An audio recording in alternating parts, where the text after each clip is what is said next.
Hey everybody, welcome back to T-Body Performance. Now, I haven't really gotten anything done on Scooter because I've been digging parts out for Scooter. Since we moved, I had a lot of stuff packed away. I had the motor mount stashed away in a box right there, and I didn't know. I had thought I put them somewhere else. So I've been looking for, I don't know, probably a week now, trying to sort through things just for these, because I'd already spent all the time to cut them out and get them ready. Now, obviously, they're not finished. They're nowhere close to being finished. But I have found them now. So now I can go ahead and clean up the edges. I can go ahead and put in or weld a couple of the braces that I need to, and the tubes here for the bolts to pass through. Anyway, I need to build them. I've got all the stuff to build them now. And the headers. I have headers figured out. So on the driver's side, I haven't quite decided whether or not this is going to move. I'm pretty sure it's going to. And it may... I want to keep it below the master cylinder, so it very well may end up over here. And I'll have to play with the brake lines a little bit to get it out of the way, but I want it below the master cylinder. That way I don't have any flowback. I don't have any weird issues bleeding the system.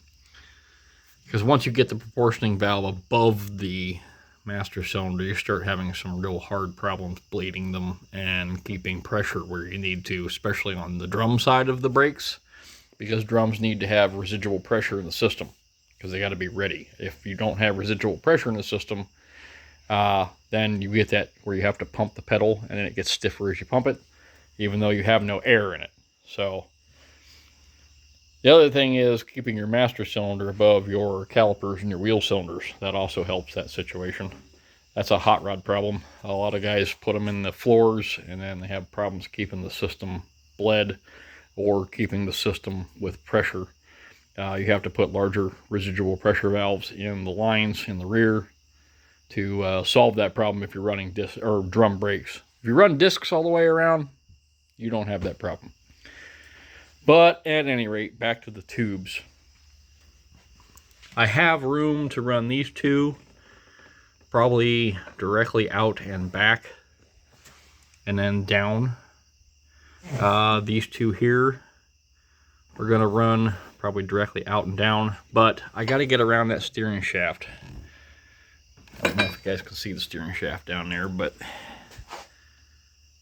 and I don't have a lot of light on here. Anyway, the steering shaft is in the way, as it always is, but I can get around it with at least 3 tubes, and I can pass a 4th around the other side.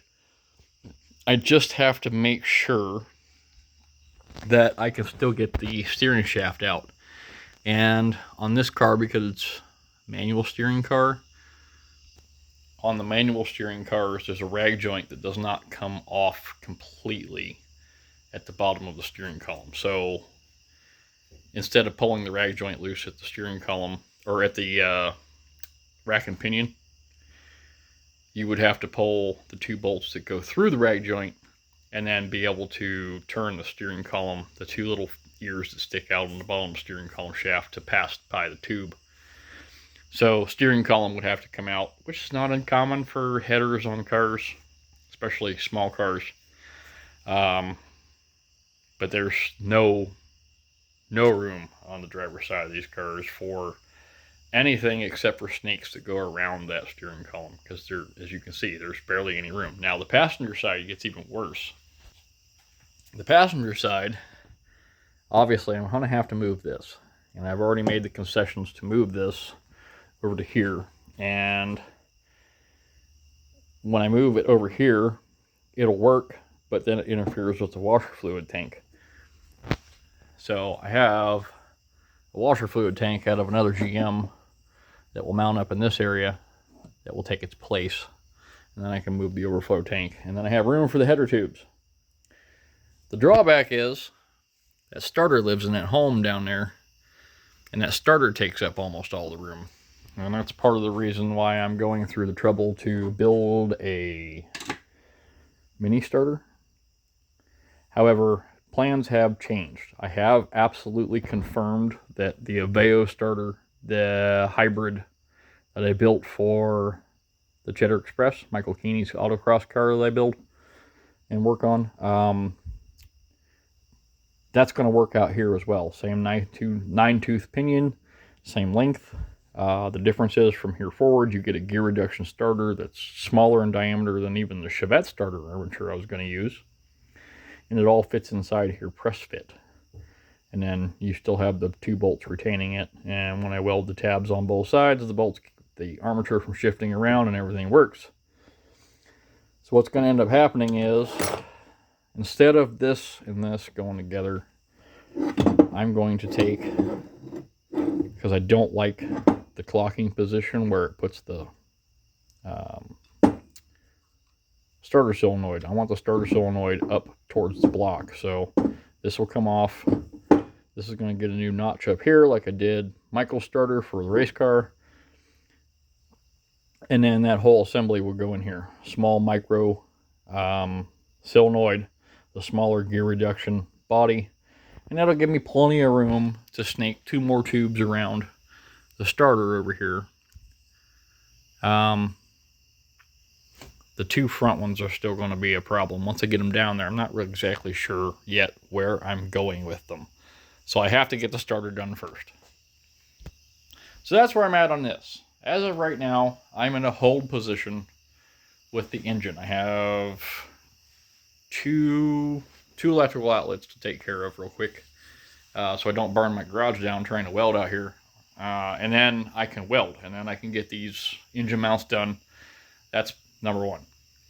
Number 2 will be getting the oil pan done. So that's very next. Before the headers are done, the oil pan gets done right after the motor mounts. That way I know everything is happy between that and the motor mounts. And then I can go ahead and get this ready to build. Header tubes will probably be absolutely last, just because I'm going to have to go to the junkyard and I'm going to have to source up a couple different starters. That way I can hybrid the starter together. That way I know how much room I have to work with. What's ultimately going to end up happening on this car is, once the headers are done, they're going to exit through the bottom, probably into a high flow Y pipe, into a factory exhaust routing to the back of the car. Likely through a quiet muffler or something that's going to talk when you're really on the throttle and it's running hard, but it's going to be really quiet in town. You're probably not even going to realize it has a V8 in it, unless you're really listening for that burble, because it's going to have a little cam in it. And anyway, we're also going to be getting on brake swap stuff.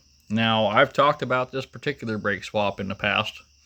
This is what they call the 11-inch brake swap. And what this is the drum hubs from an early 60s or a mid-60s GM to a mid-70s GM that had front drums intermediate sized, like Novas and Camaros. And then there's some off-the-shelf bearings after a couple little modifications to the hub, and off-the-shelf rotors, calipers, caliper brackets, everything. You can go right to AutoZone and get the parts to service this entire system. It's fairly lightweight, it's fairly compact, and it gives you the big 5 on 4 3/4 inch bolt pattern, common to intermediate and compact Chevys with 5-lug. I also have this in here now. And while it is currently an electrical storage center for all of my wiring harnesses and things, we're going to be doing a lot of stuff with this car here very soon. This car, as you know, was my 349,000 mile daily driver until it got smushed in the front. Now, I stand back. It doesn't look that bad till I come back, and the farther I come back, the worse it starts to look. You can see how really twisted this car is. But again, it didn't twist past here. Everything from here back measures out perfectly fine. So this is the car that is going to be receiving the two-wheel drive S10 chassis grafted into it. Eventually will be part of the unibody, but there's some other surprises, some There's going to be not only the frame swap on this car, but I have a whole Opel nose that's going to go on this car. And I have a big block Cadillac that's going to be going in here, but it's going to be going in the engine compartment. No firewall setback. We're going to try and keep everything as light as possible. And then, because I am a glutton for punishment, the plan for this eventually is my 472 will be getting its cylinder heads removed. The cylinder heads will be receiving the deactivation rocker arm fulcrums from a 368 6-liter Cadillac from 1981. Because the cylinder deactivation on the Cadillac engines actually worked out really well. They just lacked the computer system to run them. And on a larger engine that makes a lot more power, we can totally skip the 6-cylinder mode and go right from 8 to 4 on the highway. And the plan is to use Cadillac's robust cylinder deactivation system with GM's modern computer system, like what's used on the 5.3 DOD engines.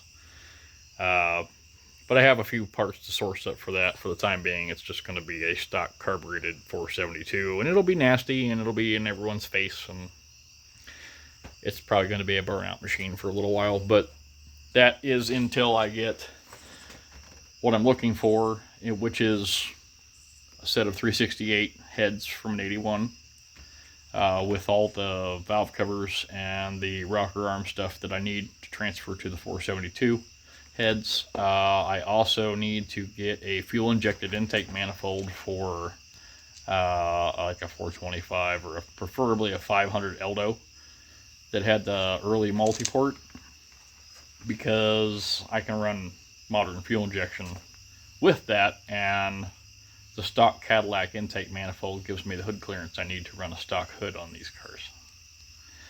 So yeah, there's a lot to coming up with this.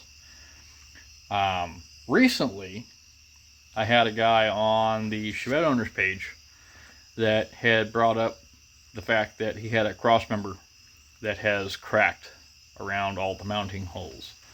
And his particular car gets driven extremely hard. He has custom upper control arms on it. It's had an engine swap.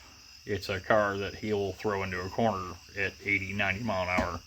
Kind of stupid driving on track, obviously, but it gets beat on. And the nose has flexed enough that it's caused the cracks that happen on these. And I think the next video I'm going to do is going to cover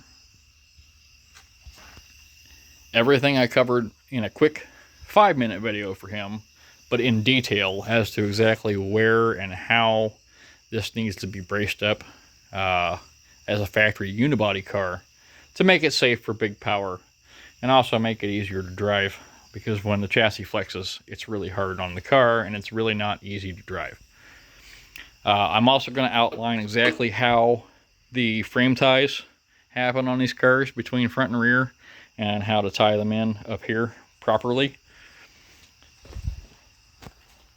Also is on how to box these in. I have on the Chevette owners page posted a few times on how to do the frame rails when the question comes up, but I think it's time to actually do the video now. Aside from that, I have a lot of other things coming up, but nothing I'm going to put out there quite yet. So in the meantime, I'm going to get back on this. I'm going to get the rest of my garage put away, because as of right now, I have my parts washer over here, but I can't quite use it because I still have some parts on top of it. I have to get some of my books over here up on some shelves. I also have to get these shelves organized. I'm down to this being the last of the miscellaneous parts, and then I can start tagging, organizing, and selling some of these extra parts I have. The big block has a home underneath my bench at the moment. This is one for another car that's not Chevette. This is my 454 for my son's wagon. This is a 500 Cadillac block that's here for mock-up for that.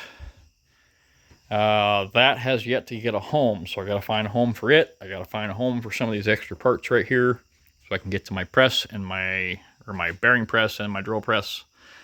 And then sometime this week, I got to go buy the wood for the shelves so I can finally get some of the extra parts up on the shelves. And then I finally have this garage wide open and ready to work. I got some of my old grills and headlight bezels put together for up there. At some point, the plan is to have a radio and a full Chevette dashboard up here. Whether or not it actually does anything, I'm at least going to have it where you can turn it on and light it up.